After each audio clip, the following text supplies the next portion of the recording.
సందర్భంగా ఈరోజు మేము గెలిచిన 10 మంది బీఆర్ఎస్ కౌన్సిల్ సభ్యులందరం కూడా ప్రమాణ స్వీకారానికి వచ్చినాము. మేమందరం కూడా ఇప్పుడు ఇంతకుముందే కౌన్సిల్లో అందరం కూడా ప్రమాణ స్వీకారం చేసి మేమందరము బయటకు వచ్చినాం. నా పేరు గౌండ్ల ఆనంద్ లక్ష్మి. నేను బీఆర్ఎస్ 34th వార్డ్ కౌన్సిలర్.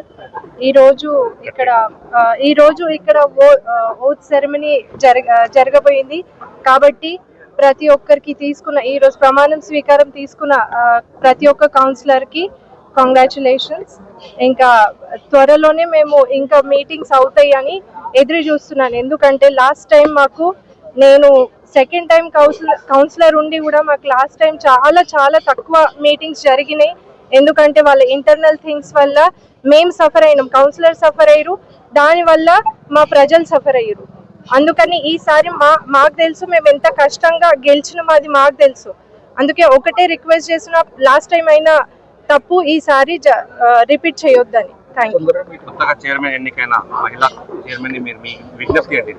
ఇంకా మాకు తెలియదండి, మేమైతే ఇంకా అందులో పార్టిసిపేట్ చేయలేదు కదా, సో ఎవరైతారో చూద్దాం. సంతోషదాయకం. ఎందుకంటే వికారాబాద్ కు సంబంధించిన మున్సిపాలిటీ ఎలక్షన్ లో గెలుపొందినటువంటి 34 మంది కౌన్సిలర్లు ప్రమాణ స్వీకారం చేసిర్రు.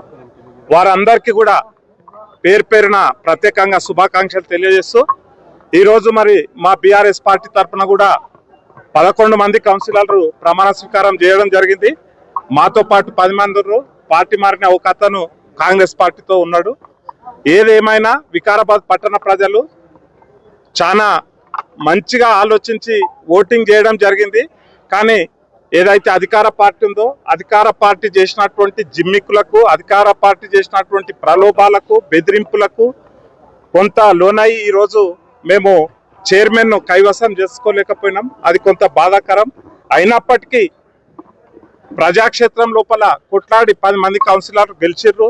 వీరందరూ కూడా వికారాబాద్ పట్టణానికి సంబంధించి ఇలా 10 వార్డులకే కాకుండా అన్ని వార్డులకు సంబంధించి మున్సిపల్ లోపల సమస్యలను లేవనెత్తుతారు. రాబోయే కాలంలో వికారాబాద్ ప్రజలకు సంబంధించిన ఏ వార్డుకు సంబంధించిన సమస్యనైనా సరే మున్సిపాలిటీలలో లేవనెత్తి ప్రజలకు సౌకర్యవంతమైన పాలన అందించడానికి చూస్తారు.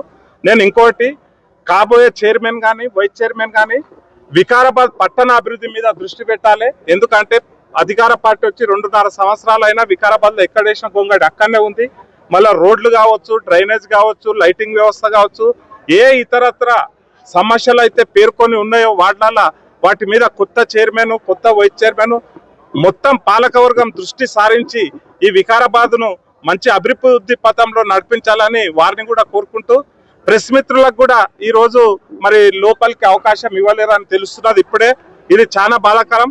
మరి ఐడెంటిఫై చేసి ముందే వాళ్లకు మరి మీరు ఇట్లా రావాలి, ఒక్కరు వస్తారా, ఇద్దరు వస్తారా, ప్రతి ప్రింట్ కావచ్చు, ఎలక్ట్రానిక్ మీడియా కావచ్చు, ఎందుకంటే రేపు అంతా చూసేది ప్రజలంతా చూసేది ప్రెస్లోనే చూస్తారు ఈ యొక్క కార్యక్రమాలను. కాబట్టి ప్రెస్ మిత్రులకు కూడా లోపలికి అనుమతి ఇచ్చడుండేనటువంటిది నా కోరిక. మరి ఇప్పుడే తెలిసింది, ఇది కమిషనర్ గారు ఆలోచించవలసిన విషయం.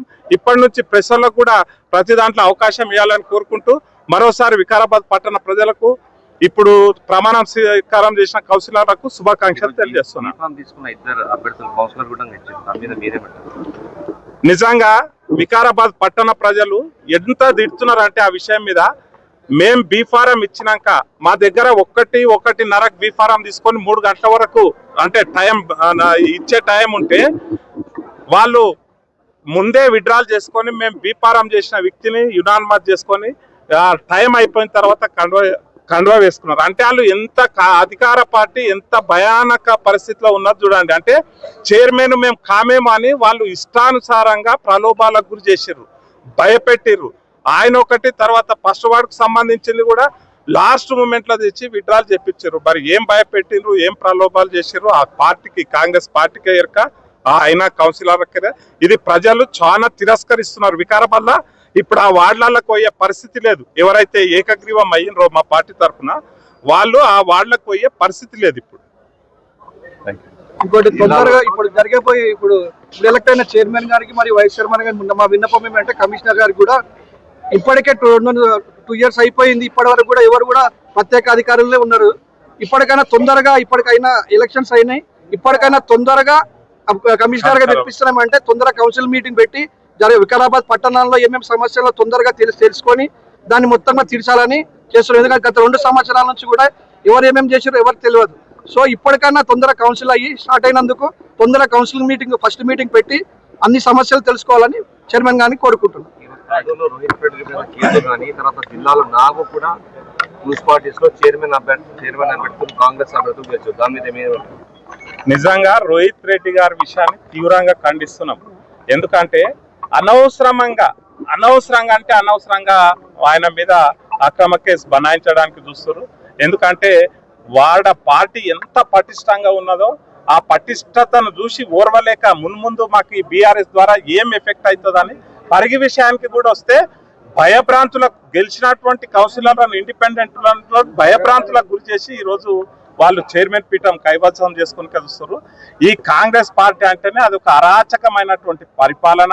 ప్రజలకు కానీ ఇక్కడ ఎవరికి కానీ అది ఏమంటావు ఒక సమన్వయంతో పోయేటువంటి పరిపాలన వాళ్ళు చేయరు. ఏది చేయనా దౌర్జన్యంతో చేస్తారు. ఈ రోజు టోటల్ గా వికారాబాద్ జిల్లాలో ఉన్న 4 మున్సిపాలిటీలో కూడా దౌర్జన్యంతో ఈ రోజు చైర్మన్ కావడానికి ప్రయత్నం చేస్తారు.